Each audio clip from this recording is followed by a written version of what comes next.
तो बेटी का जीवन माता पिता के अधीन होता है। बेटी उस समय अपने माता पिता की कुल की मर्यादा का ध्यान रखती है। यही बेटी जब सयानी हो जाती है, बेटी का विवाह हो जाता है, तो बेटी का जीवन अपने पति के अधीन हो जाता है। बेटी अपने पति की कुल की मर्यादा का ध्यान रखती है। यही बेटी जब मां बन जाती है तो अपने पुत्र की मर्यादा का ध्यान रखती है। बेटी का स्वयं का जीवन नहीं होता मेरे बंधुओं। बाप की पगड़ी है बेटी, मां का रेशमी परिधान है। ये बेटियां भगवान का सबसे बड़ा वरदान है।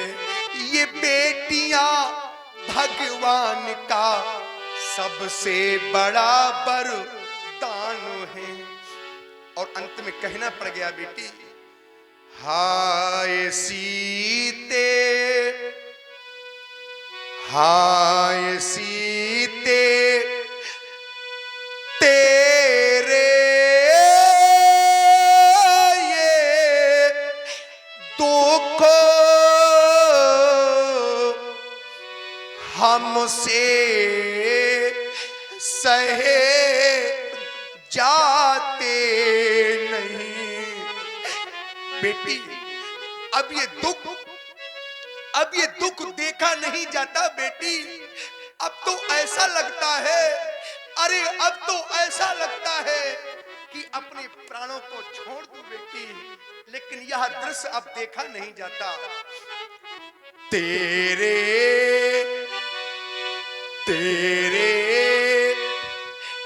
नैनों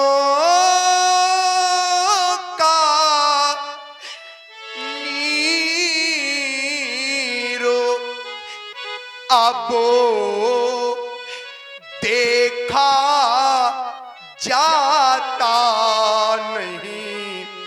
बेटी, मैंने सोचा था, अब मैंने ही नहीं, संसार का हर एक वो पिता सोचता है जिसके जीवन में वो बेटी होती है।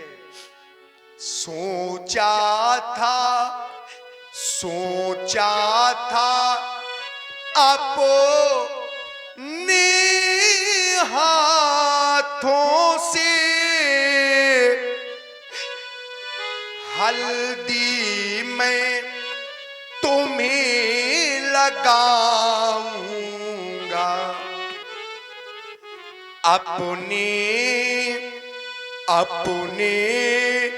इन हाथों से बेटी डोली में तुम्हें बैठाऊंगा।